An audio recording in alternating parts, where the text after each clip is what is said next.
special guest referees, picks and dogs, commentating half boxed.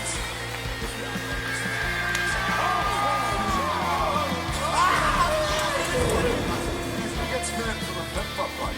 You take a full wallop in the face, man.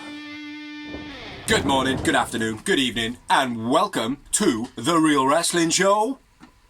Dash blog. And we are The Real Wrestling Show for The Real Wrestling Show, AEW. So, boys and girls, ladies and gentlemen, children above the ages of 15, we proudly bring to you the best blogging wrestling tag team champions of the world. We got The Rock and the Brody Lee Top Big Z, and we have got the Swiggin' the phenomenal Dorsey. Rock and the Alpha Together, Club. we are The Real Wrestling Show. Dash Bloggy O.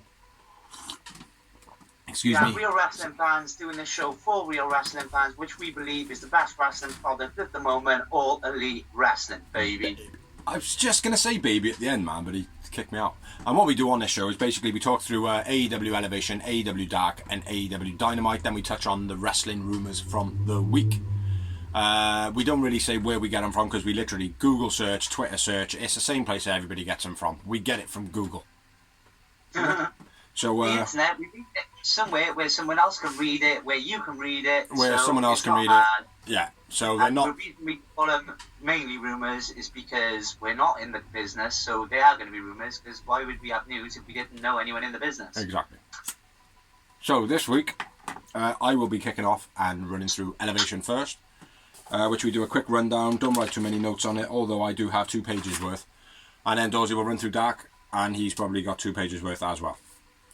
It's worth noting, though, coming up now on the live tours of AEW, they are going to be bringing the time that Dark and Elevation are on, due to not having all the talent with them on the road. So the Kylan Kings and Baron Blacks, some of the extra talent, like so Fuego de Sol might be gone from now on.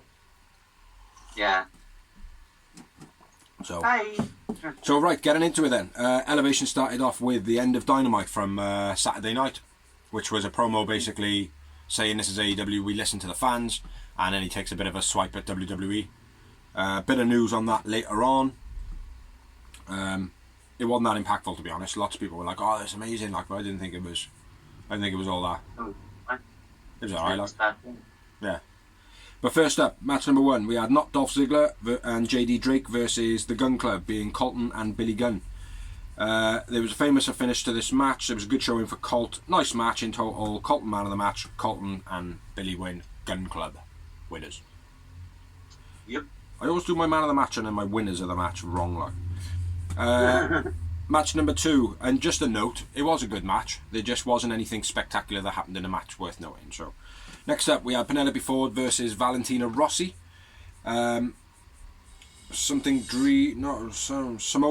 Samoan drop knee finish was absolutely fucking terrible, which is basically where she lifts him up on her shoulder and then up in the air, drops him down onto her knees. Yeah, gutbuster. It's fucking dreadful. Dreadful move.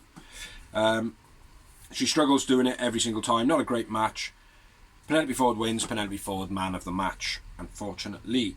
Next up we had Brian Cage with Hook and Hobbs in his corner versus Serpentico, who basically was always going to get the shit kicked out of it.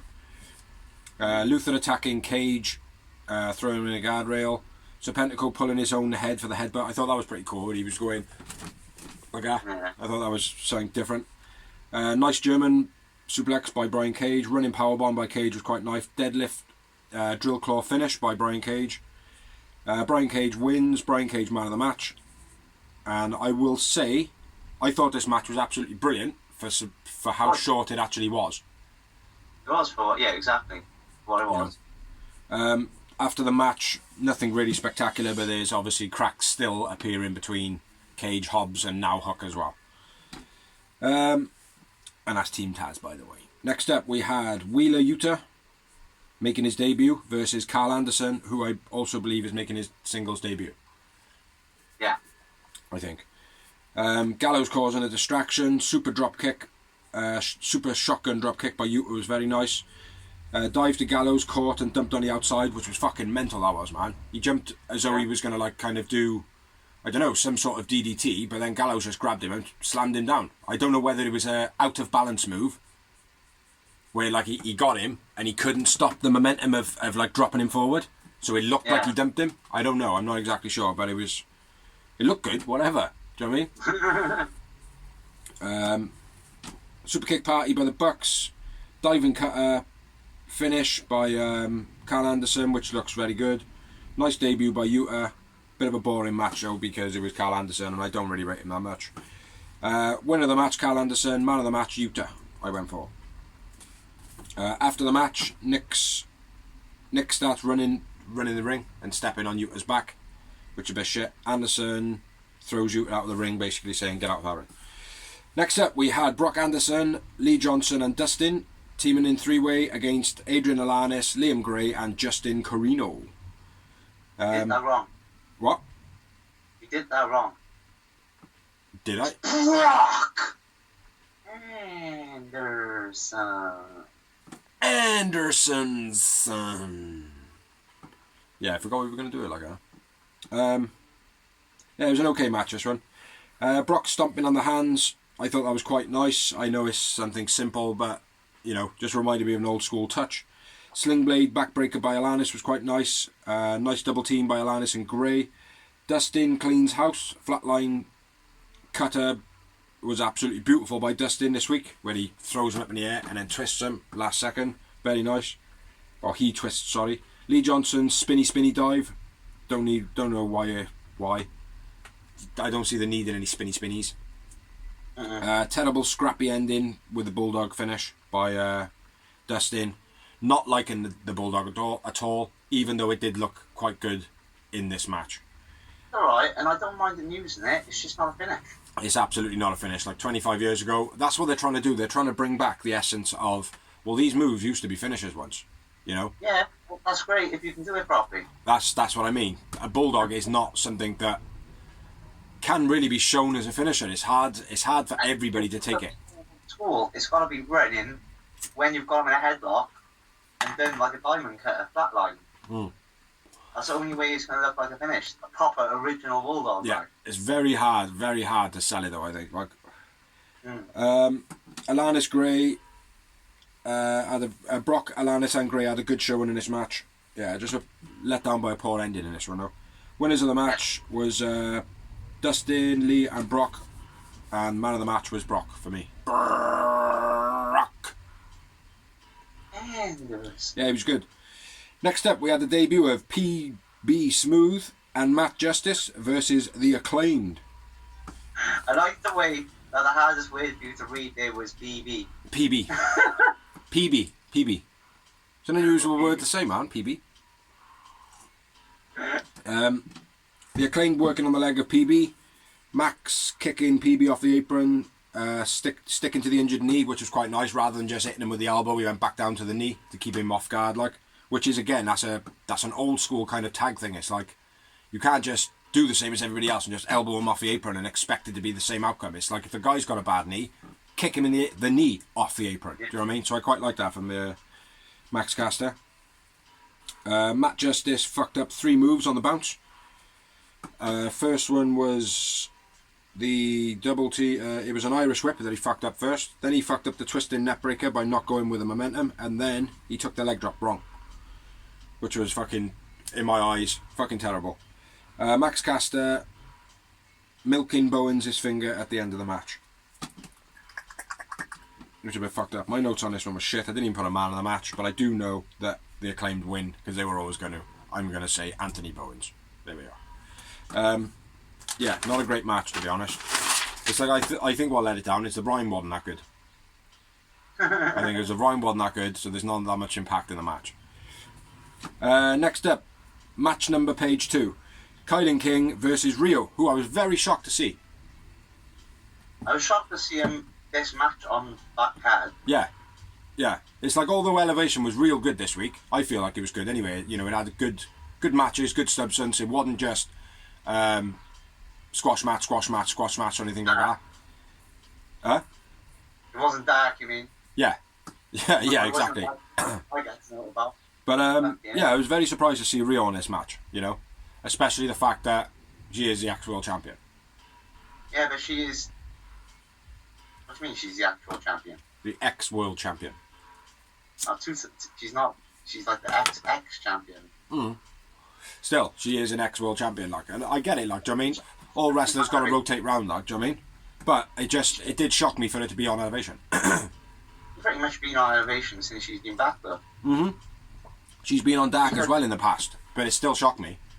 The fact that she was on it. It's like they got to build her back up, innit? Yeah, I know that. I just didn't expect her to be on it. Anyway, let's just keep on me saying, I didn't expect it, and Dorsey trying to convince me otherwise. I didn't expect it. Awesome. Right, anyway. Wrong, Biggs. You had to have expected it. You have to do as I say. Running knee finish. Great match. Nice to see Rio back. This match was all about Kylan King. It was a good match. Kylan King, man of the match, Rio wins. There's my notes. Moving on. Adam Rourke making his debut. I know, it was quite surprising to see Rio, mate. Next up, we had Adam Rourke and Jake Logan versus Varsity Blondes with Julia Hart. Adam Rourke making his debut. Run through it, Dawes. Go, shoot. Did you see the Twitter note on Rio? Julia Hart? Who? Julia Hart. What about it? Like they like took a photo of her entrance, like when she gets in the ring, she's like bent back over. Yeah. And it's like really tight on the front, so you can pretty much see. Yeah, I didn't see that. Oh. I didn't see that. I've seen Sheeta's misses.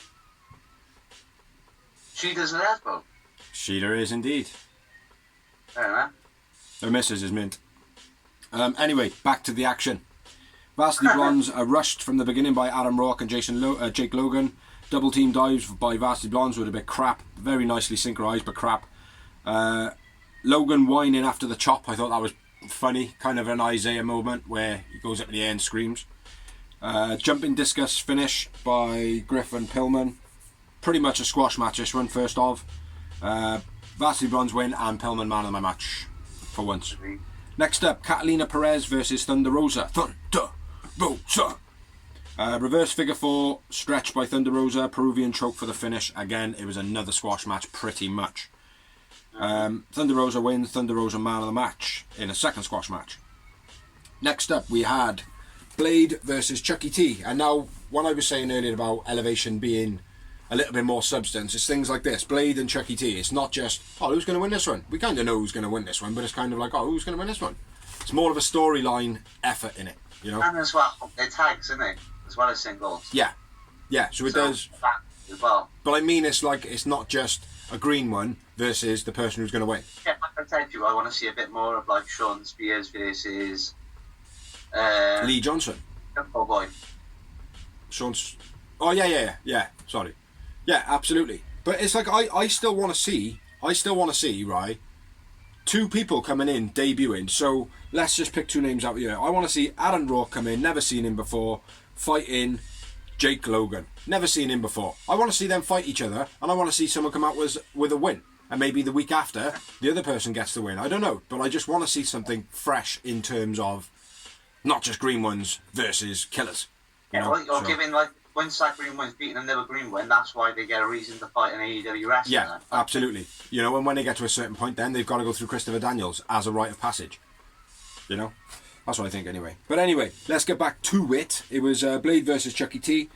Ali causing the distraction early on. Terrible double stomp off the top by Chucky T. It looked fucking weak.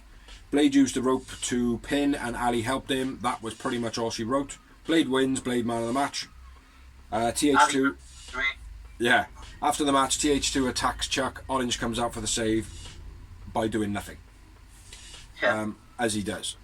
No, he's sitting by there, lazy as fuck.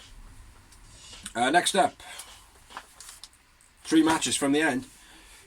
We had Private Party and Matt Hardy versus Dark Order, which was Alan Angels, Colt Cabana, and Alex Reynolds. V attacks Private Party from the ramp. Colt and Alex then suplex somebody into the ring. Quite cool. Private Party out the ring before the match. Fans screaming at Matt, "You're a bad influence," which I think that guy's here most weeks now, isn't he? But saying that, he is in Jacksonville every week. So I think he might be the super crazy guy. Dive in clothesline by Matt Hardy was quite nice. V pulled onto the post by Isaac, by Private Party was a bit fucking shit. Isaac using the do-rag as a choke, and then a nice setup for the gin and juice finish. Very rapid, very quick. Nice way to go, like. Private Party, Matt Hardy win, and I went with 5 man of the match. This was actually a really good match. It had a bit of everything, and even Private Party did good on this one. Next up, we had Shida versus Rekka to Haka. Rekka, terrible rope kick thing, where she set Shida up and then like kind of took 5 minutes to do the rest of the move, and Shida was just like, I'll just move. Cool, yeah, I'll just move. It was just fucking shit. Shida did an awesome apron knee then after that on the outside, running knee strike. Head Samoan drop by Rekka. Beast Samoan drop by Rekka, I should say. Katana finish by Shida. Very good match. Shida wins. Rekka to Haka man a match. Really? Yes. And then the miniature main event of the evening of this show. Anyway, it's the miniature main event. Dorsey will do the medium main event, and then we'll have the main event for Dynamite. See how that works? Pentagon L0 Mel 0 Mirdo 0 0 Giro and Eddie Kingston versus TH2. Bit of Angelico there. Eddie mocking TH2, doing a dance, which that's what I just did. Jack Evans distraction, Angelico Reiki the eyes, Angelico tying Eddie up. Eddie belly to belly was very nice. He does do good, like Saito suplexes and overhead belly to bellies, Eddie Kingston. Like proper Taz, like, do you know what I mean? Who does? Penton waited ages for Angelico. He was in a move, ready to do like a Canadian Destroyer or whatever, and he's there kind of just going, just waiting for Angela to come over, which was a bit shit. Backbreaker, neckbreaker combo by TH2, very cool. Saito suplex by Eddie Kingston, and the Fear Factor by Penta for the finish. So, the winners of your main event were Penta, El Zero Mirdo, and Eddie Kingston, and I went with Jack Evans, man of the match. So, Fine. that's all the matches, and I know, like I said, the notes are very short. I don't really want to just do rundown of match, move after move after move after move, so we're trying to keep it a little bit short for the sake of the video. So that is Elevation out of the way. On there, and there's 9 matches on there, and in that, which I'm about to run through, same amount of time, a whopping 15 matches. Yeah. So over to Dorsey to run through Dark. So this was AEW AEW Dark. So starting off, we had Wardlow versus Baron Black. Need to face! Knockout Wardlow wins. Wardlow man of the match. Match number 2, Barry Morales versus Lee Johnson. Falcon Arrow by Morales doesn't even get a 1 count. Johnson best is open at this point. Launched out of the ring and drop kick into the ring apron. A big crossbody from the top to the outside. The hook Hiroshi by Johnson, which is what they call in his finisher. Hiroshi? Yeah, the hook Hiroshi. Okay. Makes sense, doesn't it? Yeah. Completely out of sense. I don't know, it might make sense in Japanese, but I don't speak Japanese, so... I hear you speaking Japanese, I really think so. Morales, man of the match. Well, Morales is really good. I agree with you with Lee Johnson's been doing a bit too much flippy for no really reason. Spinny. Yeah. He's also getting a little bit too cocky, in my opinion, at the moment. Yeah. His attitude and his ring kind of move. You know, his ring attitude is getting cocky. So. Yeah. You ain't Shawn Michaels, brother. Yeah. Not yet, anyway.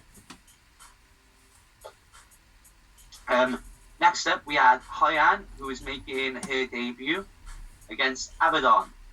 Hyan goes for a crossbody. Abaddon counters with a simple, just lift up my boot and watch you get squashed. It was cool. It was cool, mate. It was like a fly squat. She literally just went, ooh. Yeah. When she went to crossbody her, and she just stopped and just slid off her foot. Like.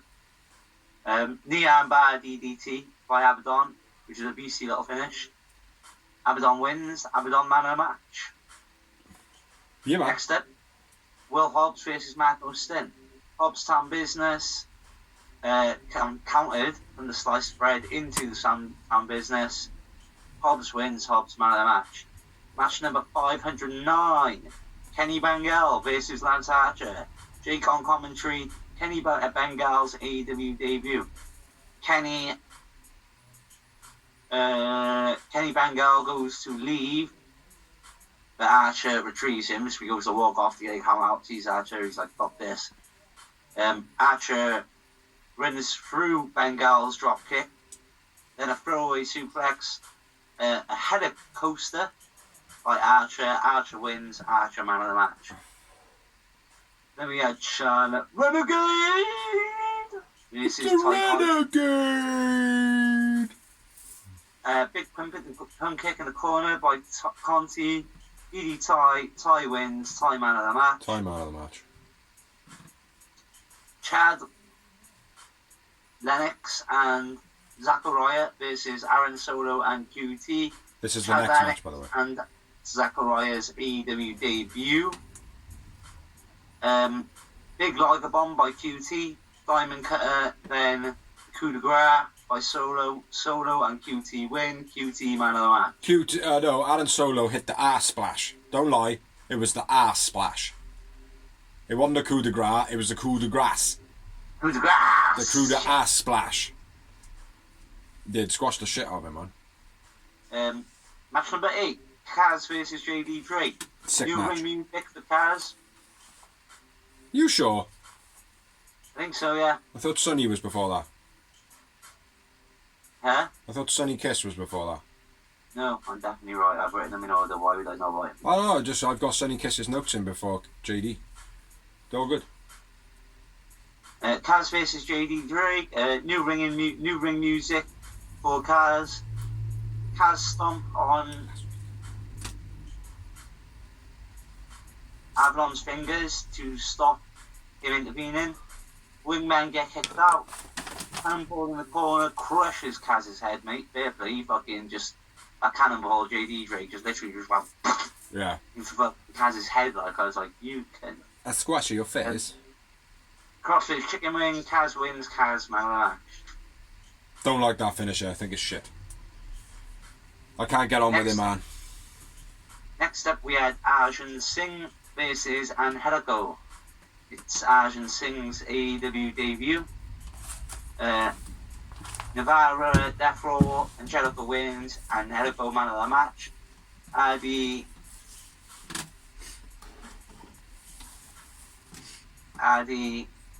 something Jonah. I suppose he cuts a promo on Jonah. Oh, no, it's Joel. Yeah, Robbo. yeah. Saying, make your decision soon, basically, I expect. Yeah, Matt Hardy does. Yeah. And then we got a Janela promo. Basically asking if I was anything called that, but he just doesn't answer. He's frustrated. Then we got Frustrated. Holly Dead versus Nyla Rose. Holly Dead making an AEW debut. Apparently she used to team with Thunder Rosa. Thunder Rosa. Side reverse style slam by Nyla. Then a beast bomb. Nyla wins. Nyla man of the match. Match number 11. Sunny Kiss and sorry. Get out of the way. Sunny Kiss versus Blade. Kiss over the top takes out Blade and TH2. Blade with a rough hot shot. Fair play. When I say hot shot, when they hang their throat over the rope. Yeah. Looked like he just like hung the throat over the rope, where it held onto him. So like Sunny Kiss's face also dragged over the top rope as well. Like. Yeah. Yeah. Mean. HFO swarm while the ref is distracted. Splits leg drop, gets a 2 for Sunny. Gut wrench stopped the bomb by Blade. Blade wins. I went with Sunny man of the match. Sunny man of the match. Sunny looked awesome in this match. Yeah. Really stood out like. HFO gives Sunny a beating. Orange and Chucky T make the save. Janela comes down like 2 hours later, claiming like that he made the save as well, like trying to be friend. He was funny though. He was funny. Yeah. Then we got match number 1205 billion. Ashley Demboise versus Julia Hart. Splits leg drop by Hart. Hart wins. Hart man of the match. Terrible finish. Yeah. Match number 13. Jack Evans and Private Party versus Cabana, Grayson and Uno. Love the Dark Lord. Bigsy. Join the Dark. Poison Rana by Isaac Cassidy was third. Chicago Skyline by Colt. Dark Order win. I went with Stu Grayson man of the match. Yeah, Next up, boy. we had match number 14. 105 billion. It was JDX versus Sean Dean. JDX making his AEW debut. Army People's Elbow Drop by Dean. Army People's Elbow Drop. Oh yeah, he does the whole salute. It was like a cross between the 5-knuckle shuffle. Oh yeah. I didn't see these last two matches. Or last three matches. I didn't catch them, man. I forgot to watch them. Don't worry, they were only about 6 minutes long. Seriously, bro, between the pair of them. No. Literally, the main event was 3 minutes long. I loved it. I'm intrigued. Yeah, it was awesome. So yeah. Anyway, so back to my notes on that really great number match 14. Army People's Elbow Drop by Dean. Nikita Sunrise style modified submission move by Dean. Dean wins. Dean man of the match. Awesome note, hey. And then we're on to the media main event of the evening, which was St. Scott and Jake St. Patrick versus Cesar Bononi and Not Dolph. Big suplex by Cesar. Neckbreaker by Not Dolph. Wingmen win. Bononi man of the match. Game, set, and match for that. Boring shit. 15 matches of wasteful nothingness, needless, pointless crap. The Kaz match, JD Drake, was a good match though. That was a really good match, but you'd expect that. That match, pretty much everything was a waste of my life.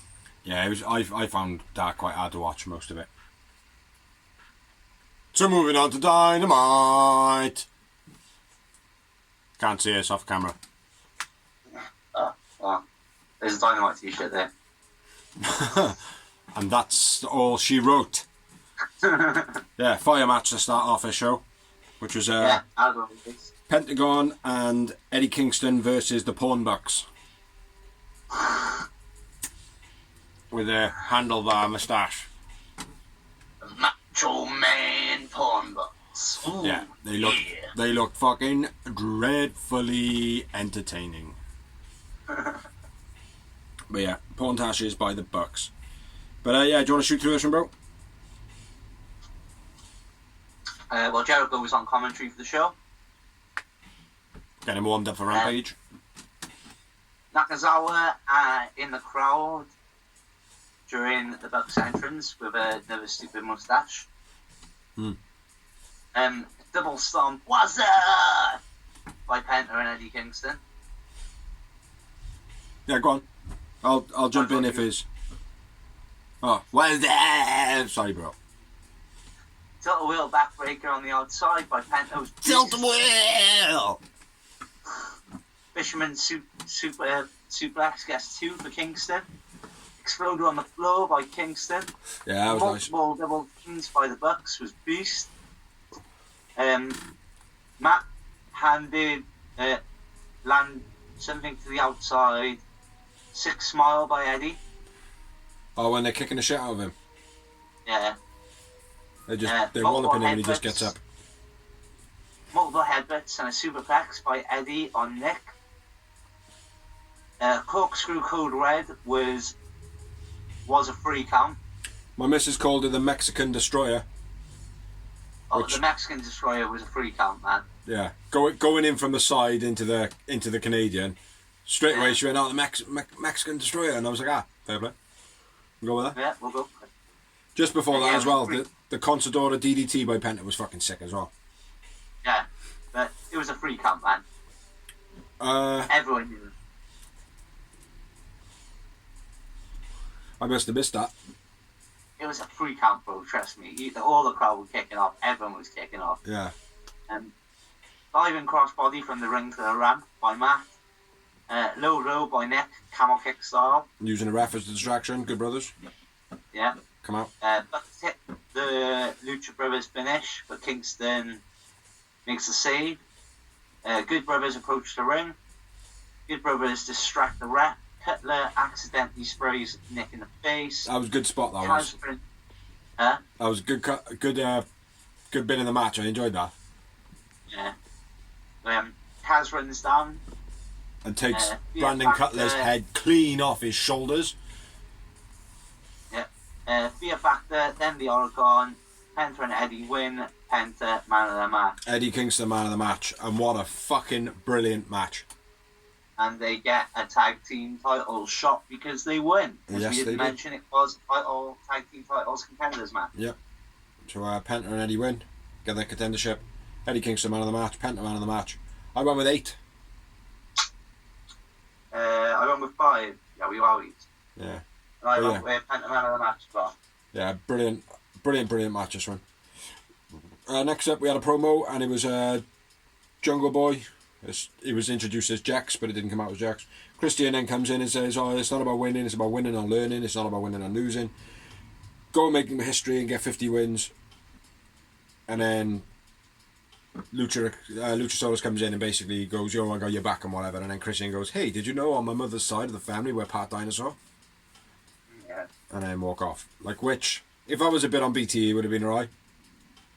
But not on AEW, actually. Get away with it because Edge and Christian were always goofy like that. Yeah, I know, but I don't know.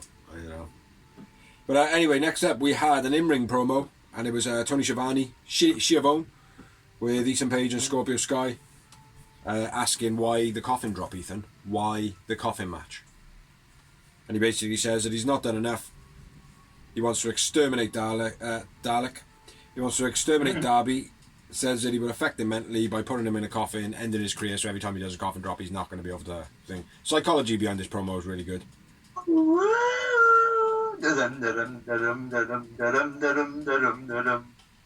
That's Doctor Who for you fans who don't know. Yeah, good psychology behind this. Sting comes out then putting a coffin behind him. Darby video plays with a picture of Ethan Page at, which was I love that photo, it was pretty cool. Burning a coffin, a metal coffin, then Darby jumps out of the coffin. Scorpio death drop by Sting to Sky. Ethan says Darby can't beat him 100% after he jumps him, cancels the coffin match. Which is, I think that's pretty cool as well in itself, like. Unless you can abide by the rule and not hit him. Yeah. But I like that, the fact that it's like, no, I'm cancelling the match now.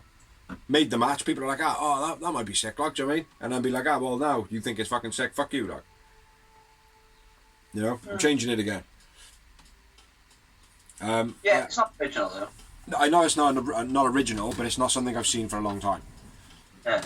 And then after this promo, or finishing up, Jericho's plugging his book, which is The List of Jericho, which I reckon would be a brilliant idea. Yeah. Brilliant book to read. Amazing that he's written down every single match he's ever had, like even like the wins in like in front of 12 people, like, do you know what I mean? That's awesome. Yeah. So moving on, we had into a match. We had Jack Evans versus Jungle Boy. Bit of a step down for Jungle Boy from last week against Kenny Omega. But there we are. Matt Hardy does a video. Basically saying about Jungle Boy that don't care if Jack Evans hurts you, that's what he's intending to do. No, not matters about win or losses, doesn't matter, just fucking fuck Jungle Boy up, that's what he said. Yeah. Again, nice little promo, kind of made sense, rather than just something being there that doesn't make any sense afterwards when it's like, oh, well, he lost, you're not going to punish him. Well, no, because they addressed it first. You know what I mean? Yeah.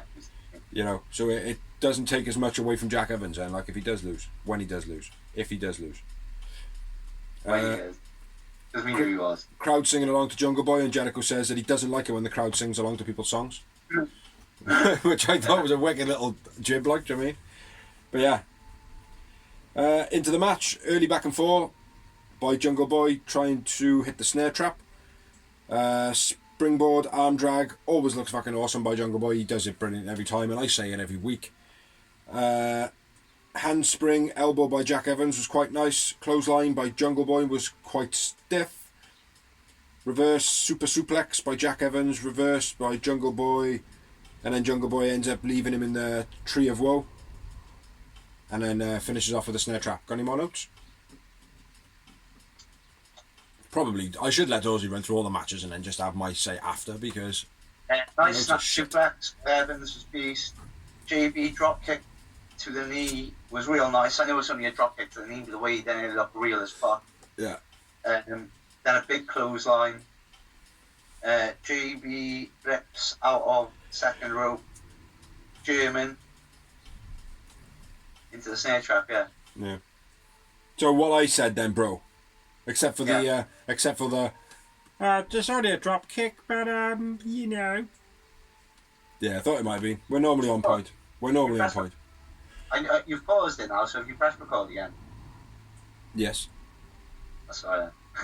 You did take a second to double check that. I have to wait. I have to see if the light's blinking on the top. Ow. Yeah. Winner of the match, Jungle Boy. Man of the match, Jungle Boy. Yeah, JB for me too. Just the one moment for me. 2 for me. Yeah, nothing spectacular in this one. Oh, excuse me.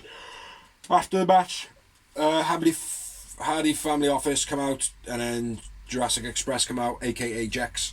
Christian vs Matt choking with the jacket after, like, basically everyone fucks off and it's Christian and Matt left in the ring, building a hype for that. So, yeah, pretty decent. Decent. But yeah, step down for Jungle Boy. Oh, it would be. It has to be, doesn't it? Nah, not that big of a step down, though. Well, think about it. He wasn't like #1 contender for the title. He won a battle royal. Yeah, no, I know that. So, he's got to go down right, pretty simple as that. Yeah, still. What we got next? Next up, we have an MJF promo. Says next week he will reveal the stipulations for that Chris Jericho has to follow to get another match with him. Sick promo this was. Also, it was MJF. Yeah, it was a real good promo. And then they announced Andrade will be fighting Matt Sydal next week. Shock horror. Didn't see that coming. At Road Rager. But that's not actually the announcement he was supposed to be making, though. I know. Because the announcement he was supposed to be making was when Matt Sydal interrupted him, giving him then to be able to make this announcement. Yeah, exactly. So, yeah, it doesn't make sense. So I can see it being something else than that. Well, or if it is Selena Vega, which people are slating it to be, she'll interfere in that match. And help him win. Yeah. But if she does come, I don't mind her being with Andrade, but I hope she's a wrestler, not just a manager. Yeah. Because it would be pretty cool if she's still wrestling. Like, she wrestled for WWE and managed, but she wasn't really in the title picture. Yeah. I hope she's like in the title picture and the manager. Yeah. Or just part of the group that Vicky Guerrero was managing, maybe. Well, if she can go, mate, and she's got that kind of fan. I know she can go. Yeah, I know that, mate. I'm just saying, but if she can go, it doesn't mean whether she can go or not. If she can go in AEW and the crowd kind of get that build behind her, then yeah, I don't see why not, mate. Do you know what I mean? Like, because it's the case of if like Brandy, for instance. Like, Brandy has got a lot going for her outside of the ring. With Brandy. Huh? Selena Vega is much better than Brandy. You're not letting me finish my sentences, though, like, do you know what I mean? Yeah. It's like Brandy is okay outside of the ring, but then when she's inside of the ring, the fans don't want to know. There's not no build for Brandy to be like, oh yeah, actually, she could be a wrestler. Whereas with her, with Selena Vega, it is the case of, oh yeah, she has got the ability to wrestle. It's not just a pretty face trying to wrestle. Do you know what I mean? It's the fact that she can wrestle. She's a great wrestler, but should she be a manager? And then I think she would be. It was a pandemic, and she killed it. Yeah. Oh, Brandy. No, Selena Vega. Oh yeah. But that's my point. Like, if she gets that fan favorite following, then yeah, I don't see why not. Like, but if she's got that kind of Brandy reaction, you know, to either way, to either managing or to wrestling, You know, I don't feel like AEW with that company that would push that anyway. If the fans are like, oh, well, we don't really want to see it as a manager and a wrestler, I don't think they would push it for that. Do you know what I mean? Well, they should, because I said so, and I'm right. Yeah, well, not always. I'm right, and I'm righter than you, and you know it. Yeah. Move on, bro. Don't you steal all my ideas Just anyway. do the next bit, motherfucker. Tony Schiavone interview with Coney Omega. Who's Coney Omega? I don't know. It sounds like a good name, though. Kenny Omega. The cheap when you see it on Barry Island. Yeah. Coney Omega. Yeah. So Kenny Omega interrupted by the Dark Order, basically saying, "Yo, you're saying you've beaten everyone. What about Hangman?" Yeah. Hangman's not there, but it was all good still. Yeah. It was a good promo, I man. liked the way Kenny rebutted as well. I thought everything he said was good. And I liked the way Hangman didn't come out. Yeah. Yeah, I was expecting it. Yeah. As I think most people were, but it was good that he didn't come out, like. Mm-hmm. But it adds to the length of the match, doesn't it? Like, or the length of the rivalry, where later on, obviously, we'll address that there's another promo following up to this, like, do you know what I mean? Everything that Kenny said makes sense. It did, yeah. Yeah, it was all things from the build-up, Well, wasn't everything Kenny had said there wouldn't have made sense. it? Yeah. It's because of the build-up, like, it's all the stuff that's happened between them, like, do you know what I mean? You know? Yeah, and Hangman is the next world champ. Yeah, hopefully, mate. I'd like to see it go on. I would like to see it fall on Pac, but I can't. There ain't going to be no chance in hell that's going to happen. Do you know what I mean? Because there's no involvement anywhere at the moment. But It's not just that. I think it's difficult for them, the pandemic still. yeah, there is that. But for me, it's like I think a lot of people have forgotten that Hangman and Omega were a tag team champion team. Like. Yeah, exactly. Do you know what I mean? Like, whereas Hangman's got this like following on his own, and people want to see him succeed, and Omega's got a following, and people want to see him not succeed. They don't want him to see him having this spot. You know what I mean? So it's, you know, the build is there big time. Like, do you know what I mean? Like, Yeah. you know, Omega's made himself the biggest heel, and Hangman has made himself the biggest face by joining the Dark Order. Like, do you know what I mean? Yeah. Which is, you know, it will culminate to be an awesome spectacle. Yeah. But yeah, so that was a good promo. Good promo. Next up, another promo. We have Pilmo addressing Miro. Says, "Yeah, Miro, you have got a Messiah complex. I am gonna have my fucking ass handed to me by you." And then we move on to Pillman versus Miro handing his ass to Pillman For the TNT title. for the TNT title. You want to take it or am I taking No, it? you take it, mate, and I'll just fill in any gaps.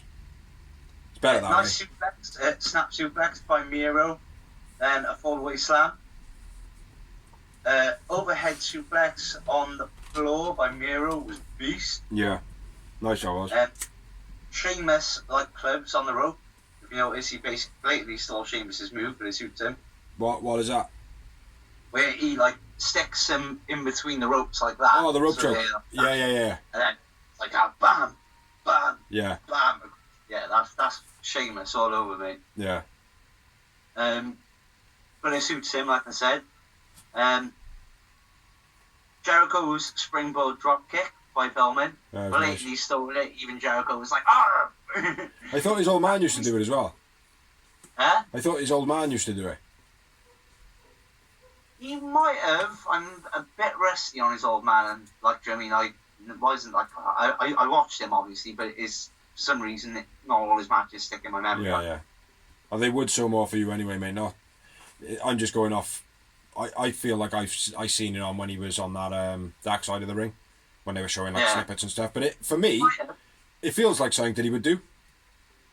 Yeah, he might have. But, you know. But anyway, regardless. Jericho being on commentary, it is a Jericho move. It's known for being a Jericho move. Yeah. I'm pretty sure, though, I'm right in saying Jericho invented that, or at least made it famous. Okay. Then a dive through middle rope drop kick by Pillman, almost loses his balance. Yeah, falls out the ring.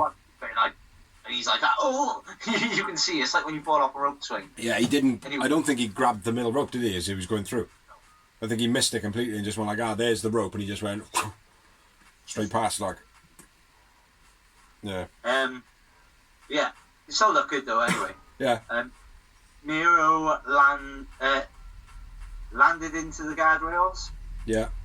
Launched into the guardrails. Yeah. Springboard clothesline by Pillman. That was nice. And then a finish. So. Pillman goes for the diving clothesline again, or the diving forearm smash, but fakes it, and then it's Miro with the super kicks, and then Miro hitting the pump kick. Yeah. That was it, wasn't it? That was the finish of the match, the pump kick. No, game over. Yeah, and camel clutch for the finish. Yeah, game over. My bad. Yeah. Till Pillman passes out, so he doesn't tap, he passes. Miro wins, I went with Miro man of the match. Yeah, and just to note, there's new music for Miro at the beginning of this match. And I went with Miro as well. 2 moments in the match. Agreed, 2 moments. Yeah. Yeah, it wasn't a great match this one, but better than what I expected it to be. It showcased both of them well, I thought, so it wasn't a fail. No, it was absolutely not a fail. Like, it was an okay match. For me, it wasn't like, it was spectacular, because it was never going to be like... This is one of those matches they could have put on Dark or Elevation, isn't it? It's not so much that. I think it warranted being on Dynamite. I just feel like it was always going to be Pillman is bitten off more than he can chew. It being on Dynamite, but wouldn't you surely want to see a match like this, which was this quality, which meant something on Dark or Elevation as the main event? I see what you're saying. Yeah, because it's got storyline there in it, but you're not going to see the TNT title on a free show. You know? Well, I don't know. Yeah. I see where your thought pattern is with it. I understand where your thought pattern's coming from, definitely. Yeah. But I don't know. I think it warranted being on Dynamite. No, I'm not saying it didn't warrant being on Dynamite. I'm just saying this is the type of match. You would. With the stand they've got right now, I think should be on an Elevation or a Dark right now. Yeah, like people would anticipate it better on a Dark or Elevation to kind of stay tuned for the main event. Yeah. Yeah. I know where you're coming from. I do know where you're coming from, like. But I do feel like all the promos, and I know it's only been built for 2 weeks. The rivalry between us, like, do you know what I mean? Like, I'm not knocking it. I'm not saying it no, I know. deserve to be on Dynamite. Pillman, from the very beginning, bit off more than he could chew with Miro. I don't know. He looked real strong in the brawl. Like when they had their very first brawl. Yeah. He looked like, do you know, actually, this guy can take him. Like, no, I don't believe that. I don't believe it. It's like, for me, Pillman is not mainstream enough yet. He haven't got enough character as a tag team. As himself. No, I know, but he needs that to be a TNT champion. He was never going to win. He was never going to be. You know, with the first brawl. Yeah. I thought the physicality enough with. I was like, I don't believe him as a character. I'm not going to believe him physically. And then when they got into the physicality of it, I was like, actually, fair play. Yeah, but then you didn't turn around and go, oh, actually, now he's got character. Now I can get behind him because he can wrestle. Say that. No, I know. That's what I'm saying, though. Yeah, and that's why I'm saying to you, don't you think this should be Elevation or a Dark main event? Fucking hell. How many beers have you had? We're just talking around in circles, bro. Yeah, it's all good, mate. Want to move on, then? Yeah, I do. I fucking do. Jesus Christ. It's a promo. Take it. Dark Order. Hangman comes out. Does it go with the Dark Order? What the fuck you doing? You can't be speaking on my behalf. And they say, we believe in you, Adam. We believe in you. It's your time, Adam. It's your time. It was worth noting as well. I know you don't fucking take notice of it. In the earlier promo, when the Dark Order interrupted Kenny Omega, yeah, all the crowd were shouting Colt Cabana. I thought they were shouting Hangman. No, before Hangman, they were chanting Colt Cabana. Oh, were they? Yeah. Oh, I didn't hear that. As if to say, like, Colt Cabana deserves an AEW World Title shot. And I wouldn't say no to that, because of his history in the business. Yeah, but again, who's he really beaten? AJ Styles. Yeah, but he's not an AEW. I gather there's heritage there, like, do you know what I mean? But you know, it would almost be like, oh well, let's treat Colt Cabana like a Christian or like a Sting, or you know, like treat him like a Tommy Dreamer. Yeah, same thing. Colt Cabana, like, I hardly knew Colt Cabana in his WWE run or anything like that. I didn't really pay much mind to him in TNA either. He wasn't there long enough. Yeah. He was there for a very, very, very short point, wasn't he? That was WWE. What, Colt Cabana? Yeah. I thought he was in TNA. I don't remember. If he was, I don't remember it, but I remember him. Basically, he's an ROH guy. Yeah, I thought he was there for a very short period of time anyway. But regardless, I didn't really know much about Colt Cabana other than the guy is an indie machine. Yeah. You know, he literally has built his brand from the ground up, like being one of the innovators of kind of blogging and stuff like that. Like, do you know what I mean? Like, yeah. But at the same time, I've never known him or never heard him in news segments as stuff as being this big time thing. The biggest thing I know about Colt Cabana is he got fucked over by CM Punk. You know what I mean? Well, so for me, it's not quite warranted. Years. That's why I was excited for him to go to WWE. Mm. Then when he came out as Scotty Goldman, I was like, then finished. It's like, he's not Colt Cabana, so he's not going to make it. Yeah, well, I definitely think Hangman over Colt Cabana, though. Hmm. You know. No, I agree, but I'm just saying, Colt Cabana could be one of those one-off, one-night things, like, do you mean, where they go, Kenny Omega just goes, oh, I'm just going to hold an open challenge because I've beaten Edward. That would work. I'd be happy with that. That would be fine because then, you know, in that position, anybody can step up. Not a big storyline, but like somehow a one-night gig, like, do you mean? Yeah, in that scenario, anyone can step up. So yeah, I'd be happy with that. But as a credible thing for Colt to kind of have a bit of storyline behind him, we'd have to beat a few people, you know. It's like, don't forget, he is a former NWA television champion, which is a big title. Well, mate, I'd be happy for him to fight against the Dark Order, and them all agree and be like, well, yeah, if you can go through all of us, that's got to give you some sort of standing in the rankings. Do you know what I mean? And then Colt Cabana just go through all of them. Start off with 5, then beat Stu Grayson, or leave Stu Grayson till last. So. Huh? We thought it a little too long on the same subject. So. Yeah, we're talking fast though. Anyway, next up we had a promo from Taz saying a Team Taz is not a unit. Cage v Starks for the FTW title. About fucking time. Yep, July 14th.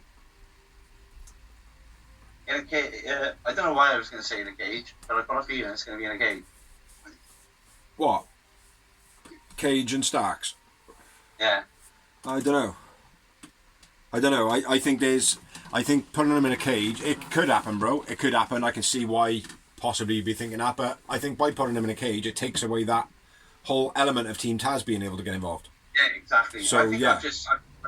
It's because I read Cage. Yeah. It could well be, though, mate. It could well be. There is thought patterning in that. I know on my page it just happens to happen because I've got Christian in the line of Burb or something. Yeah. Because there's like 3 or 4 cages now, isn't it? Yeah. But yeah, Cage Starks, isn't it? But yeah, it could be a cage match legitimately because it could be the case of, well, no, we don't want anyone getting involved. Like, you know, Brian Cage trying to do the face turn. Cage just go in babyface. They're screwing Brian Cage, didn't they? Simple as that. Mm. Yeah, definitely. Brian Cage is coming out of Team Taz. Yeah. Yeah. I think that's what's going to happen. The other way, though. Well, and Ricky Starks come out. Yeah. Nah. Ricky was like, I'm screwing you with that Brian go. It's like, there's a double swerve. Could be possible, mate. Like the MJF storyline with the Pinnacle. Yeah. Do you know what I mean? It's all possible. And so you're a little fucker, you've been dissing me on there. You've had a few fallouts on there. I ain't having it. Yeah. I came in here with Brian Cage, not you. Yeah. Oh, and them two fuck off. Yeah. Yeah, leaving Hook and Will Hobbs. It'd certainly be a good rivalry there. Yeah, I like that angle. Well, and just leave Ricky Starks on his own. I think it would give him that rock push. Yeah. I'd like to see him being that friggin' cunt that got everything he wanted. Yeah. Back on his own again. Yeah. Well, either way, mate, this is what's wonderful about... Wonderful? I don't say wonderful. Wonderful! About AEW is the storylines have got so many different arcs that all make sense. They kind of put these little tiny things in place that are like, oh, it could go that way and that would make sense, or it could go that way and that would make sense, you know? Debbie. Say again? Like I said, I've been going to bed for Nitro recently. Yeah. Like I've just been putting an old Nitro. I've started one year and then I've just put it on a repeat playlist, like for that year. I've been going to bed to it. Yeah. And found myself, like, sometimes I wake up, like, and it's still playing. I'm like, shit, I remember this. This is when Ben White could have gone for this title, and he could have gone for that title, and he could have gone for that title. and he could have joined the Horsemen at the same time. It's all like mad. Yeah. And it's this with AEW. That's what's amazing about it, mate. It's like the angles are just they're written to go in multiple directions, like. Yeah. Like one of those books you read to the end of the page and then it goes, go to page 44 for this, or go to page 79 for this. Do you want to go to page 649, 749, 819, or dark match number 1000? I knew he was gonna do dark numbers then.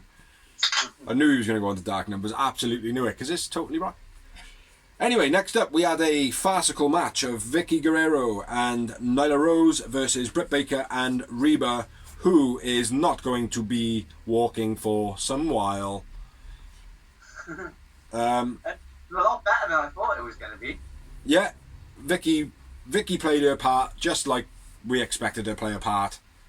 Do you know what I mean? Just no nastiness involved. Just well, I can't even say it because it would be nasty, but I'm not going to say it. But basically, she just played a piece of wood. She played the comedy role. She played a piece of wood, mate, that kept on getting pushed over, and then picked up and pushed over, and picked up and pushed over again. That was pretty much it for me, you know. But yeah, shoot on him, man. I did the last one, I think. Never mind, go shoot. No, I've done them all so far. Oh, for fuck's sake! My notes are crap.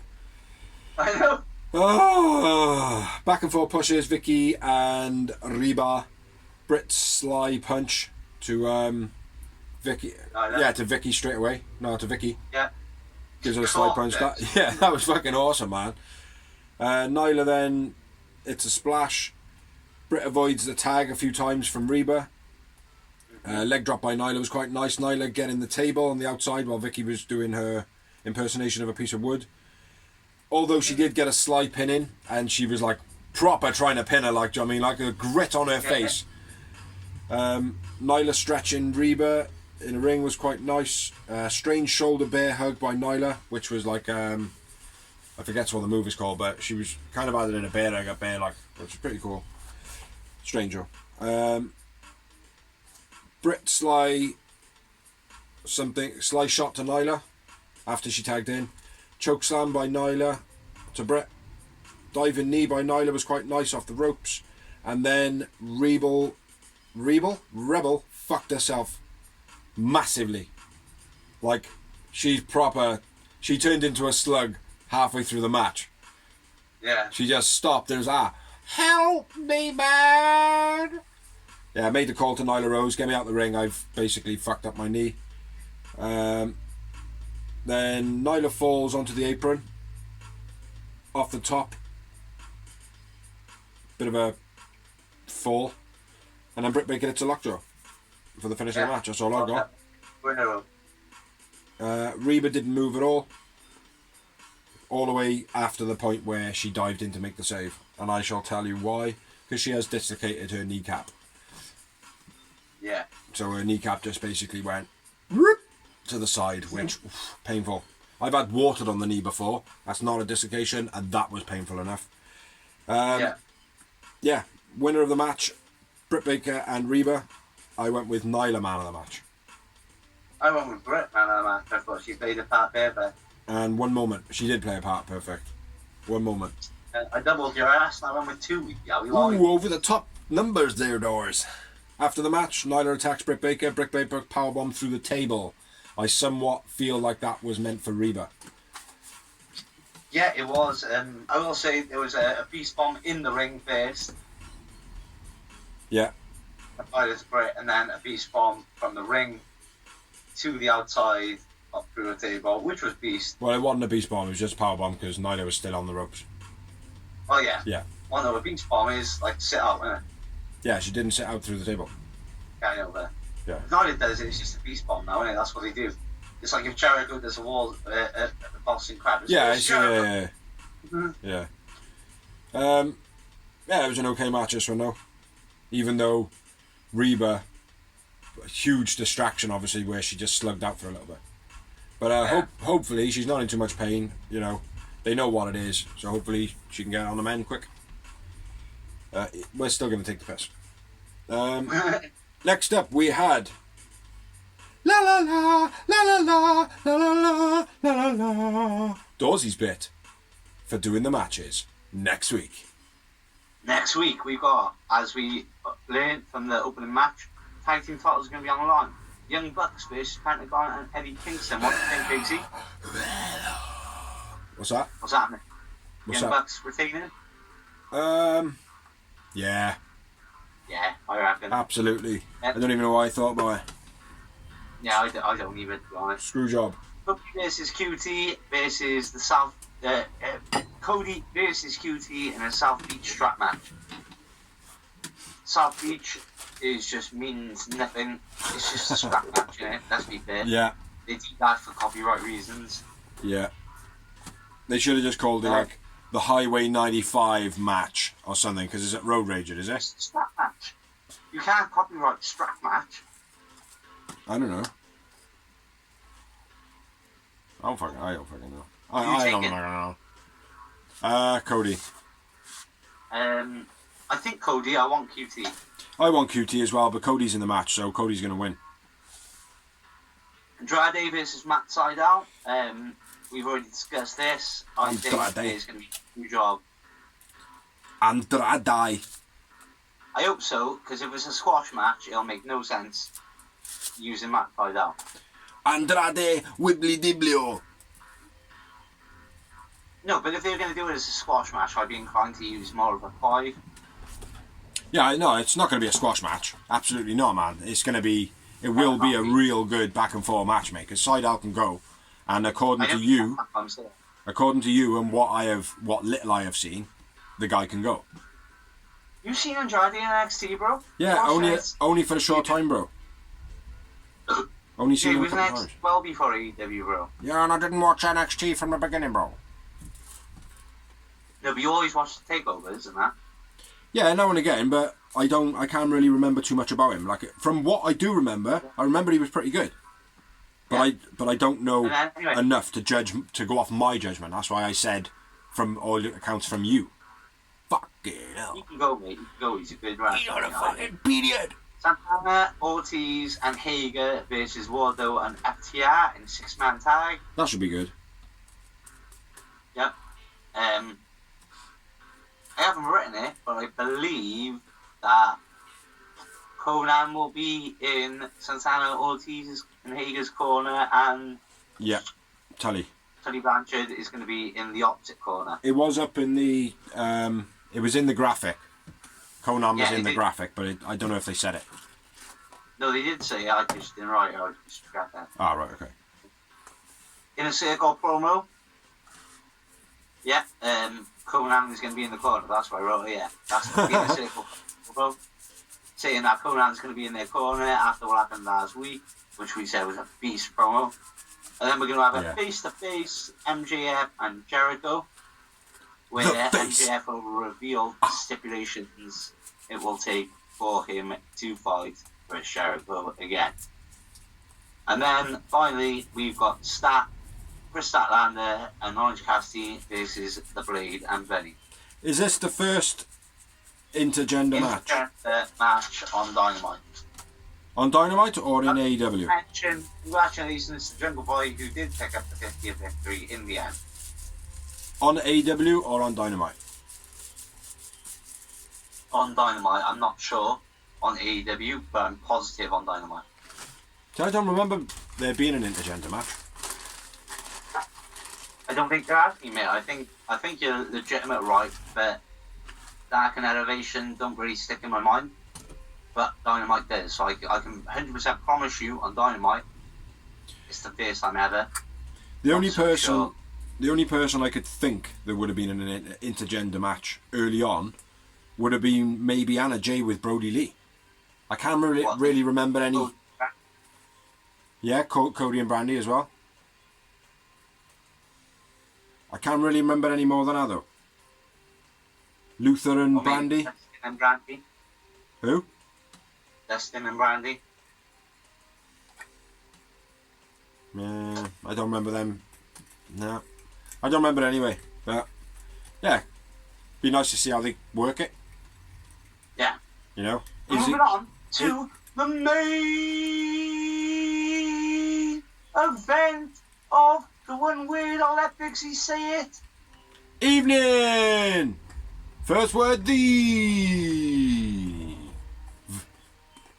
Proving how improvised this shit is.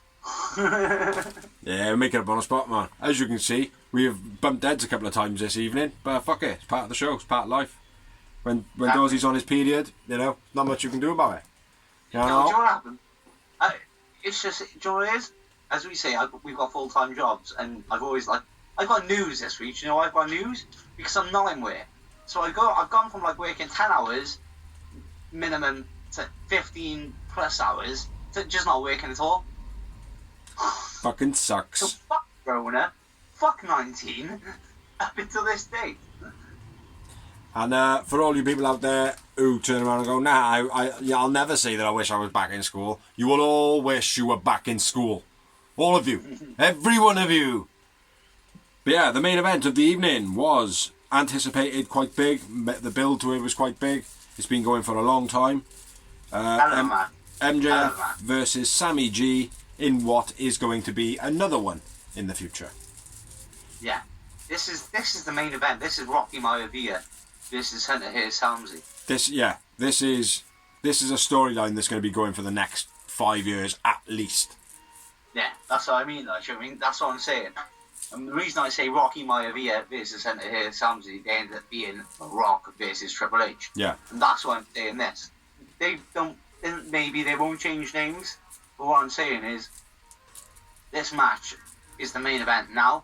It's the main event in 5 years. Yeah. It's the main event in 10 years. Absolutely. Abso-fucking-lutely. Yeah. Good match, Joe. Good match. Bit of a farcical ending. It's the first time in a long time that the main event blew the opener. Yeah. Well, in things of moments, my moments on the first match are one more higher than this one. But jump into it though, man. Jump into it. MJF cuts a promo right at the beginning because there's a crowd there. He can finally get his heat back. Yeah. Because he when that works off the crowd, and he did. Yeah. Fair play. And, but it's proven that he doesn't need the crowd. Oh, he's proven he doesn't need the crowd, but he's definitely one that benefits a lot from the crowd. Like. Can you imagine a Rock in the pandemic era? Exactly. Rock wouldn't have worked, would he? No, he wouldn't have had that electric feel from the crowd. Well, the whole point was the crowd kind of made him by his pauses. Yeah. Now, if he had paused and raised his eyebrow with no crowd there to stop him, it would have just looked fucking ridiculous. Yeah. You laughed already thinking about it, though. Yeah, so, exactly. Yeah. But anyway, MJF cuts a beastie promo. Glad to come back myself. Anyway, nice back out of the clothesline by Sammy G. The way he done it, it was like a Matrix backflip style. Yeah. You know. Both go for and come to each other's finishes. Yeah. I thought that was beastie. Both of them real well in selling it as well. MJF rigs Sammy's eyes. Big springboard cutter by Sammy. Yeah. So jump in if I miss anything here. The only thing I would have said is early on as well, they did like a back and forth doing each other's, trying to out taunt one another. Then they did back and forth ring runs over sunset flips, blah blah blah blah, all that. Back and forth pins, and then like you said, they tried to do back and forth finishers. But I'm pretty much where you are then, bro. MJF rolls out the ring and waits for the dive. Yeah, I'm waiting for the guardrail at this point. Yeah. And then a second time. The outside by Sammy G was beast. Springboard counted into a Liger bomb by MJF was sick. Yeah. Spanish fly off the middle rope by Sammy G was beast. Yeah, that was nice. Over the top tornado by Sammy was awesome. Almost missed. Yeah, but it looked fluent as fuck. It looked good, but he almost fucking missed. Yeah. If it wasn't for his arm being out, he might have landed on his head there. Springboard Destroyer by Sammy G. Thing of beauty that was, mate. Thing of fucking beauty. MJF gets a chair. Sammy drops chair back into MJF's face. Yeah. Super Sammy sent him from the ring to the third row. That was cool. How we didn't smash his... That was fucking awesome, mate. How we didn't fucking smash his chin on that chair. As he landed and whipped round, that he was fucking like an inch away from taking his teeth out, mate. Every time I see Sammy G, mate, I become a bigger fan. Yeah. Yeah, the He's guy's one of them, awesome. He is awesome. I don't even watch his blog. You don't watch his blog? I know I should, because I've liked the ones I've watched, mate, but I've been busy, like I said. No, I know. I get that. When I've been working all the hours into the sun, I watch all wrestling anyway. Yeah. I watch BT every Monday, I watch Sammy blog every Tuesday, along with Dark most of the Elevation now, most of the time. But yeah, I watch them both, mate. It's like the storylines back and forth between PT. They call it BTE Dark now. Yeah. On BTE, like it's great, mate. Honestly, it's a good watch. But anybody that haven't watched it, check it out. It's on YouTube, absolutely free. Yeah, come on. Yeah, Tombstone off the middle rope by MJF. That was fucking. That was beast. Sammy sold it well as well. Yeah, both of them sold it well, mate. It was awesome. Yeah, MJF holding his knee after that. Both can't stand up. I thought this was going to be a moment of, it's going to be a double count. Yeah. Ref's going to count to 10. It's going to be ding ding. It's a draw. Second one in the history of the company. You know. Yeah. But then, you know, that didn't happen. Small package by Sammy. And then Sammy's up, go to hospital. By Sammy, MJF gets the rope break.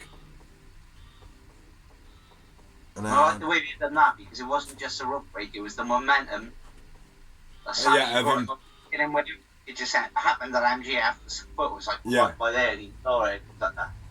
Yeah, sweet. Pulled his own legs over, pulled MJF's legs into safety. MJF begging Sammy not to hit the 630. 630 by Sammy. 650. Huh? 650. 650? 630? It is? I'm just by commentary. They said 650. If it was Tony Schiavone, it could be wrong. If it was JR, it could be wrong. Yeah. If Excalibur said it, I go along with that. But I thought it was a 630. 630. I don't know, anyway. Sammy, it's an ultra spinny. Off the top rope. There we are. Sammy Spears comes out then. Jericho attacks. Gets attacked by Wardlow. Cheers to Sammy by Spears. That was the end of the match, pretty much. Spoiled the end of the match, really. Sammy hits a 650 while MJF's legs are MJF at the but he kicked up. I mean, big up to MJF, mate. He reminded me of Triple H in this match. Yeah. As in, like, he had all the wrestling moves, and he was a man. He kicked out of all the big spots. He took them well. Yeah. It was a good match. He's very much reminded me of a Triple H, mate, because Triple H was always a fatty on Raw. Then on pay-per-view, or the big matches, he turned up like Joey. Yeah. Well, in all fairness, MJF has only had big matches. He's only had, 8 matches? In 2 years? Something like that. He haven't had a great deal. You know? He's had more than that. But yeah, maybe. I'm not exactly sure. More action. Be interesting to Google it. Yeah, the ref distracted by Spears. Chair shot to Sammy, which again wasn't a great chair shot. No. I'll say that though. He got his hands up. He did get his hands up, but it looked as though the chair actually moved his hands and then caught the back of his head. Yeah. You know? So, I don't know. Sorry, I interrupted you, Em. What were you saying? I just thought, bit of a weekend. Like I said, for the chair shot was weak. For the match it was. The match was fucking awesome. I would have been quite happy for where they both couldn't stand up. And there was a small package, and then there was something else one of them done, and they just both couldn't really stand up properly. I thought, I'd accept a 10 count here, like, do you know what I mean? Like, I'd accept that. And that probably would have been a better way of doing it. Melee. Huh? Or a melee, where in a circle, pinnacle run down first, then in a circle run down, and it's a draw type thing. No, I didn't want to see that, though. I wanted to see it clean, ready for that, because there's going to be another match, obviously, like, I mean, but I wanted to see it be like, at the moment, there is no definitive. But I said... You're not better than me, and you know it, like, do you know what I mean? You agree with me. There should be a pay-per-view a pay-per-view match. And it was a pay-per-view match. Yeah. Whether it was on Dynamite or not, it was, like, I mean. Well, the next one, hopefully with a winner, will be on pay-per-view. Yeah. But yeah, I would have been happy with a 10 count finish. But yeah, that's the end of it. MJF wins from the Sly. Sammy G man of the match for me. I agree. And I had 7 moments. And I agree. I had exactly the same, 7 Yowie Wowies. Yeah. Yeah, great match. Real good match, like just a disappointing ending. Yeah, just like the very last words of the show, where JR says, Well, just before that, "World, and you never ever be at anything like a live WWE Dynamite." Yeah, the guy's a fucking idiot. Just before that, though, there was a Dynamite rundown of Jacksonville just before now they go onto the road. Which was an absolute brilliant video. Did you see it? Yeah. Yeah, fucking started tearing up, man, when Brody Lee come on here again. Yeah. Yeah. And we didn't over milk him either. No. Which is why. No, it was 3 minutes, 25 minutes. 3 minutes and 25 seconds, which, in all fair, on TV is a lifetime. Do you know what I mean? But it seemed like seconds. Do you know what I mean? The video genuinely felt like it was on for seconds. It was so impactful, you know? And I know that's weird because when something's impactful, it normally feels like it's on forever. But, you know, it didn't. But yeah, that was nice. And then JR did what he did because he's a dick. And then he went online, basically saying, oh yeah, it turns out that I've done an untimely thing. My bad, I'm not going to quit though. We couldn't. Because at the end of the day, like you said, bro, he has been working for that company for 25 years. But the main part of his life. I know, mate, but I'm not being funny now. He's been working for AEW for 2 years now, mate. Do you know what I mean? Know where you fucking work, bro. Yeah. It's not about the other company anymore, mate. It's like, know where you work. Be a professional. Do you know what I mean? Like, it's like every time he makes a mistake and then he's just like, oh, well, I'm not going to quit. It just becomes more of a farcical joke. You know, it's just it's going to get to the point, let me finish a minute. It's going to get to the point where they just go, well, nobody's giving a shit or censoring JR anymore. They clearly don't give a shit about their business. Then other people might just start feeling the same way, mate, and that's when it goes downhill. Like they've got to either sort him out or get rid of him. They've got to, mate. They've got to do something now. He's getting to a point. It's like I love JR, mate. Do you know what I mean? Just because of his heritage in the business. Now I called for him to be gone, just like you did a couple of months back. It's like see things by act. It's like he's not doing it regular. It's just because his JR is picked up on. If it was Excalibur, people wouldn't say fuck off. I disagree. Mate. I don't think it would matter whose mouth those other companies' symbol comes out of. You work for AEW. You say AEW. You're a professional outfit. Do you know what I mean? Like, you're a professional crew. That's why you're there to pay. You're being paid to promote your show. Every time you say the other show, don't get me wrong, AEW don't seem to be the ones that are like too mad about promoting the other show. They don't really give a shit. Like, I mean, wrestling's wrestling. They want eyes on wrestling. But it's still a professional outfit. There's still got to be responsibilities. It would be like you working where you do now, and then going, oh yeah, come down to the Plough. Do you know what I mean? They do great meals. Yeah, it's not going to be cool, is it? Like, oh well, it's a mistake. I just drink at the Plough. Do you know what I mean? Yeah. It's not. It's the principle behind it. You've got to be professional. If you're there to represent the place that you work, you have got to represent the place that you work. Do you know what I mean? How many times would you be able to say a different place and still keep your job? Yeah. Even if you were the king of cooking. Do you know what I mean? There's a point, and that's my opinion on it. Like, do you know what I mean? Well, I think myself personally, it's not like he's done it often. It's just because it's JR, so people recognise it. The moment JR says WWE, it's like ping in your brain because you're used to hearing it. You're used to hearing it. I do feel as though it would have the same reaction if anybody said it though. It's because if it was like if they turned around and went on and you can watch this now live on ROH Dynamite, people would pick up on it, but it wouldn't be such a oh my god. Do you know what I mean? Like, it wouldn't be such a WWE. Do you know what I mean? WWE, fuck Vince by the way, it's that brand, isn't it? It's that loud noise that you hear, like when people say wrestling, WWE, you know? Yeah. It's not just like AEW, ROH. Yeah. Impact. Impact's going Impact Wrestling. It's kind of Impact. But you got WWE. It's just that name. Do you know what I mean? So it's for me, it's like, come on, man. You don't work for WWE. You know, you work for AEW. Get it right. Because we argue about this for hours and hours and hours. I know, so. but they gotta do something about it or get rid of it. That's my feeling on it. Sorry, or just say to him from now on. Just say Dynamite. Don't say. Yeah. Don't say WWE. Just say Dynamite. Yeah, just say Dynamite. Yeah, and then when you can't remember your own name, just say you're a commentator. Do you know what I mean? When you can't remember where you put your teeth, don't say nothing.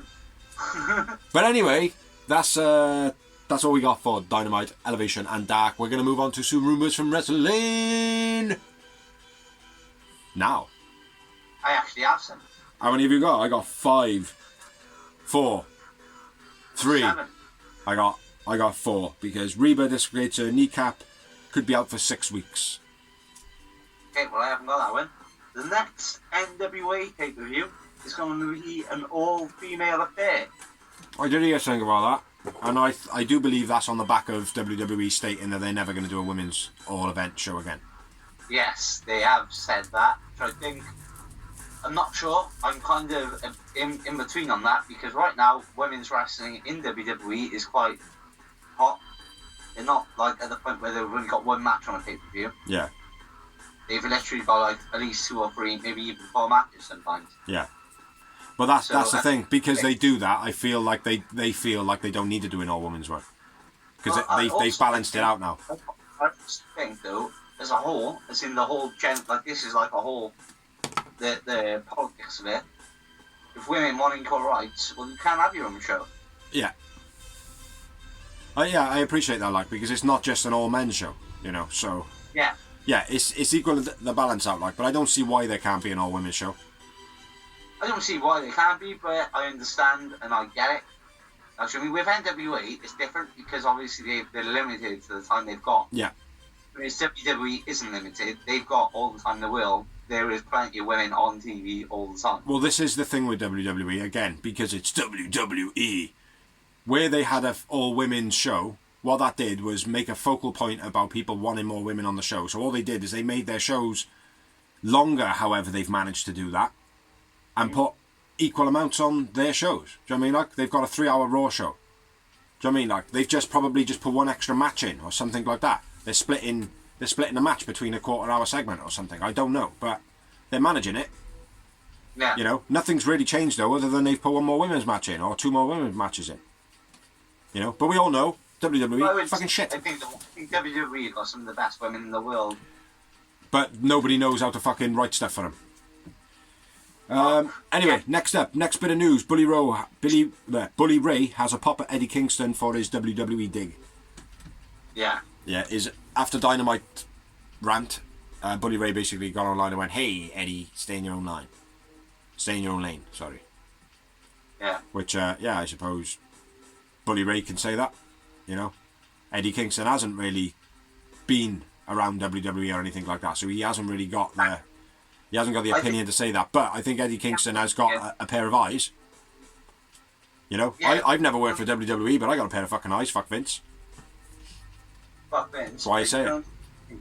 If you've experienced something. Not really. We do it all the time. Yeah, but I wouldn't go on the channel and go, right, this person is a fucking... You won't see this. Oh, wait, that's what I mean? Like, I wouldn't go into like, the kitchen and go, you wouldn't see this in my kitchen. You wouldn't see this in my kitchen. Yeah. And that seems 100% facts, and I know it to be a fact. Eddie Kingston does not know it to be a fact. He's never been there. No, it is done on the whole trying to rub the WWE up the wrong way. Absolutely. I'm not denying that. I don't see why he couldn't have said it, though. Because... like, me and you have had opinions, right? You always say to me, oh, WWE's not as bad as what you make it out and blah, blah, blah. And it's like, yeah, I've got no problem with the wrestlers in that company. Not a problem. I love some of those wrestlers in that company. Like, I don't like the company. I don't like the person who runs the company. Until that person is not running anymore and that company actually makes fucking sense. Do you know what I mean? Like, when the storylines are actually reasonably entertaining and makes sense, and there's some cognitivity to it, if that is even a word, meaning there's some sort of like actual routine to it and storyline and ending and start and middle, I wouldn't be so adverse to watching it. Like, do you know what I mean? Right, I forgot what my point was now. Oh yeah, Eddie Kingston basically having an opinion on it. I've got an opinion on it. My opinion was exactly what I just said. Eddie Kingston has basically had his opinion, but Eddie Kingston is in a position where he will be listened to. That's the difference. Do you know what I mean? Like, but I don't see why Eddie can't have his opinion, because like he said himself, oh well, maybe I'm burning bridges. I don't care. Do you know what I mean? My feeling is what everybody else talks about. WWE is just an entertainment company. They don't care about fans. I mean, I'm ready to camp on someone who's been on both sides of the grass. I appreciate that. That would be the most ideal situation. But looking from an outsider looking in, and all the things that other people say, and again, you're just going on hearsay. But I formed an opinion. I formed an opinion on the way that company is run. The way and the history and the politics that they have used, where they have openly admitted, and or not openly admitted, but things have come out that they have hired people just so other people can't hire people. It's like, that's not a good businessman. That's a fucking shady motherfucker. Do you know what I mean? That's not good for wrestling. I know it's not. So that's the problem. That's where I am at with it. And I think that Eddie Kingston has kind of formed his opinion. Like I said, though, he's in a position where people will listen to him. Now, I feel like Eddie Kingston, what he said, wasn't far off wrong. And I agree with Bully Ray in saying that Eddie Kingston doesn't really have an opinion to have, an experience to have an opinion. But I disagree. You know? Anything can... Go on. With Christian, maybe different. Ty Conti, maybe different. Because they've been there. People that have been there. But Eddie Kingston has got a fire and he doesn't watch his tongue, so I don't see why he can't. Like, I would expect Moxley, if Moxley had never been there, but he'd have plenty of friends there or whatever that have reported back and stuff online and people getting sacked and handing black bags and shit like that, I think Mox would be the type of person to say that stuff as well. Do you know what I mean? It's like a certain character he would take. And I do feel like Eddie Kingston, even though he has rebuttal to Bully Ray, and he's basically said, well, I don't really give a shit. Like, I can have my opinion if I want my fucking opinion. Like, if you're butthurt from what I've just said, I don't care. Which is kind of what I'm getting to. It's like, if he wants an opinion on it because he's formed an opinion, that's down to him. The only thing is, he doesn't have as much gravity with it because he's never been there. Yeah. Do you know what I mean? Like, so I know both sides of it. It's just I feel like his opinion was kind of valid of what he said. And I feel like he should have had his opinion. But I totally agree with Bully Ray. He hasn't got the experience to have that opinion. Yeah. Do you know what I mean? Like, but it's still, that doesn't take away from it having actual fucking sense to it. No, you know? anyway, that's just like Bully Ray just trying to take credit away from it, even though it makes sense. You know? But anyway, regardless, next bit of news, brother. Samoa Joe re-signs with NXT. It's pretty old. He's been on TV for 2 weeks now, but we haven't noted this, so I thought I'd throw it in there. The Commissioner. Commissioner's muscle. Yeah. Next bit of news, Sanjay Dutt. Oh. You haven't got any. You haven't got it, have you? Sanjay Dutt has retired from WWE. He now works for AEW as a producer. Nice, happy days. Sanjay Dutt, a legend. Yeah, when they were saying the other day, and I think I mentioned it when they said about that Joel, saying about the first Indian wrestler, and I can't remember if I said it on you or if I thought to myself, Sanjay Dutt would be a wicked one to get. Do you know what I mean? Yeah. Boom, Sanjay Dutt. I don't think he's in a wrestling role. I think it's just producing, but never say never. Yeah. Never say never. Alec Johnson says racism led to his WWE departure back in the day. Yeah, more than likely. More than likely. It was not justifying anything, but it was a different time back then.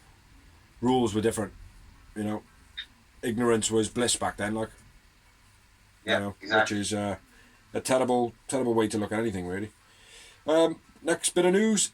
Indie wrestler Laser, aka Chris Johnson, fractured his hip and fractured his femur by jumping off a ladder at a show that I want to say Tommy Dreamer put on, but it wasn't Tommy Dreamer. Ethan Page, I think. Might have been Ethan Page. He put on a show. Guy jumped off a ladder. The ladder moved underneath him, and rather than land on all the people, he landed straight on a concrete floor. popped his hip out, broke his femur, carried on the match, then went to hospital, popped it back in place, and was like, right then, I'll be back as soon as possible. So, yeah, Chris Johnson, you are a fucking animal, mate. You're a G. You're a fucking G. Yeah, the video's online, by the way. You can check it out. Pretty nasty bump.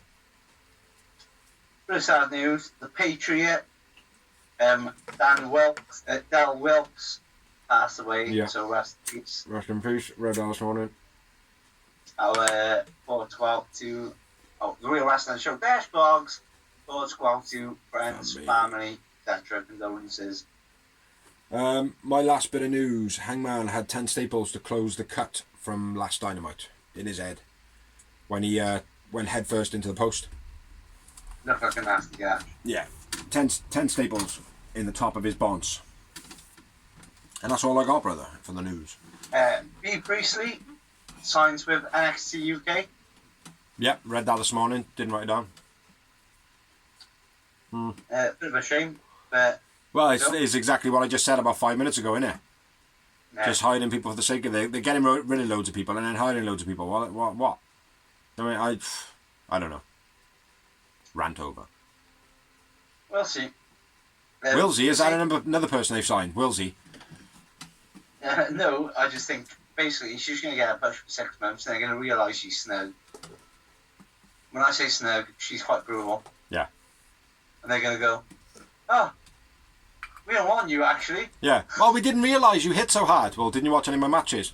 No, we just heard your name. We knew your name was circulating quite a bit, so we thought we'd take you off the You were Indies. ex-AEW, so we got you. Yeah. Now, here's the cupboard. Here's the brush. Sweep. Mercedes Martinez knocked out during NXT match. This week's TV tapings, she was clean knocked out, mate. I watched. Yeah. She was out. Like, fair play, she kicked out, but when she kicked out, she looked like her Angle when he got pedigreed, or not pedigreed, to a table. Yeah.